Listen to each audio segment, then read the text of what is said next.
Hi y'all, welcome to my channel. I'm the Southern Nerdista and today we're talking all things Doctor Who. I began watching Doctor Who around 2017 with my family. We started with the 11th Doctor, realized we were missing quite a bit, so we went back and watched the 10th, 11th, and 12th, then finally caught the 9th Doctor's run while we waited for Jodie Whittaker's turn as the 13th, because at the time that we were watching, the 9th Doctor was not available on BBC America. Christopher Eccleston plays the 9th Doctor, and if his name sounds familiar, that's because he also plays Malekith the Dark Elf in Thor the Dark World. So let's talk about the background of what's going on at the time of the show. It's 2005. Doctor Who's been off the air since 1989 with a movie in 1996. At the time, people thought that it was going to be a reboot of the show from the 60s, but it was actually a continuation of that storyline. We don't know how long he's been regenerated, and regeneration is something we'll talk about at the end of the season, but we do know that he regenerated from an unnumbered doctor between the 8th and 9th. So, spoiler warning, guys, the Southern Nerdista does give spoilers. So, if you don't want to be spoiled, go watch the episode, pause this video, go watch, then come back. If you don't care about spoilers, then carry on, my wayward peeps. So, this episode is told from the point of view of Rose Tyler, who will go on to become the Doctor's newest companion. And a companion is just someone who travels with the Doctor in his TARDIS, the ship that flies through space and time. At the end of Rose's shift at her job, she goes to the basement to deliver some money.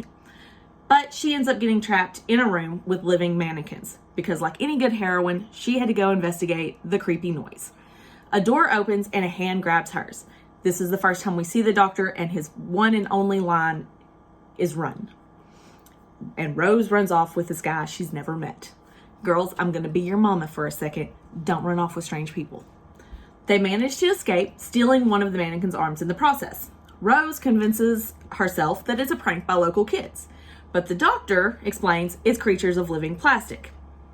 In the credits, we learned that these are actually called autons, but they're never referred to by that name in the episode. To the original Doctor Who fan, if that name sounds familiar, it's because Jon Pertwee fought them as the newly regenerated 3rd Doctor in 1970. Bonus fact, Jon Pertwee is the father of Sean Pertwee, who plays Alfred Pennyworth in Fox's show Gotham. Back to the episode.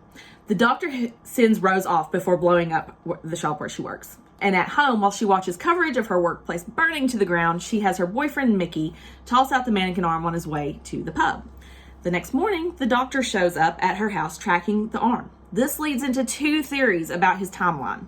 One is when the Doctor sees himself in the mirror at Rose's flat, he comments on his appearance like he hasn't seen this face before, like he's newly regenerated.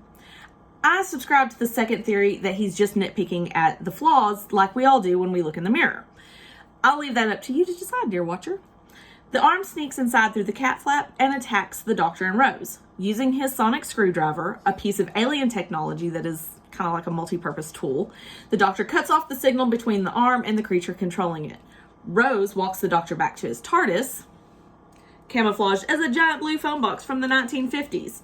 He explains the living plastic is on Earth to overthrow the human race. Rose doesn't believe him, but she also doesn't run screaming from the hills. After the Doctor and TARDIS disappear, Rose goes to Mickey's flat to use his computer to search for information about the Doctor. She gets in touch with a guy named Clive, and at his house, he shows her all of his research into the Doctor, including 3 photos. One of him at the JFK assassination in 1963, another with a family who would end up not getting on the Titanic in 1912, and finally a drawing of him around the time of the 1883 Krakatoa eruption. This is how I believe we can know that the 9th Doctor wasn't newly regenerated. He doesn't have any companions with him prior to this episode. So Clive believes the Doctor is an immortal harbinger of doom, and Rose thinks Clive is crazy. Here's another little fun fact. The photo of the Doctor at the JFK assassination is a nod to the original series. An Unearthly Child, the first ever episode, aired on November 23rd, 1963, the day after JFK's assassination. Mickey's been waiting for Rose outside the house and gets captured by the Nestine Consciousness. Now, the Nestine Consciousness is the creature that's controlling the living plastic. And a plastic Mickey replaces him to get information from Rose about the Doctor. A fight breaks out at the restaurant between Plastic Mickey and the Doctor, and the latter ends up pulling off the other's head. Rose and the Doctor escape again into the alley where the TARDIS waits. Rose actually shows some real-world sense and doesn't immediately get into what she thinks is a tiny box with a man she doesn't know. But backed into a corner, Rose doesn't see any other options and enters the TARDIS. And like everyone before her, she has the same reaction. She runs out, she circles the TARDIS, and then when she re-enters, fans get their first glimpse of the TARDIS interior. What appeared to be a phone box, like what Clark Kent would have used to change into Superman, is actually much, much bigger on the inside.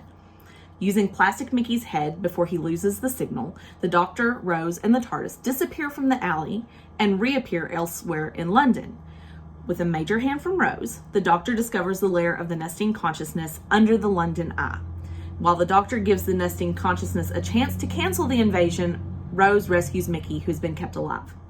As the Doctor continues to defend the human race, 2 living plastic guards find a test tube of anti-plastic in his pocket and reveal they have the TARDIS.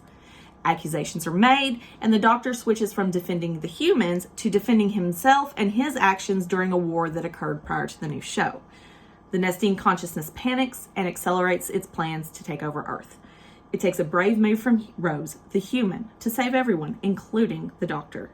The nesting consciousness is defeated, and before he leaves, the Doctor asks Rose to join him on his travels. She declines, and she and Mickey watch the TARDIS disappear in front of their eyes. As they head home, the Doctor reappears to point out the TARDIS can also travel through time and not just space. So, Rose tells Mickey goodbye and races to the TARDIS right before the credits roll. I like the show. It carries over enough from the old show to draw in older fans while not giving new fans too much. I think it's perfectly balanced. It gives you some of the old that makes you want to watch because you were an older fan of the original show, and it gives the new fans who don't really know that older show, gives them enough that they're not overwhelmed with all this Doctor Who knowledge. So I think it's perfectly balanced, and I think it's got a couple of vague comments that turn into major plot lines later on that work for me. So thanks for watching my video, and if you like what you heard, hit that subscribe button below, and remember, you don't have to be an expert to be a fan. Thanks guys, see y'all next week.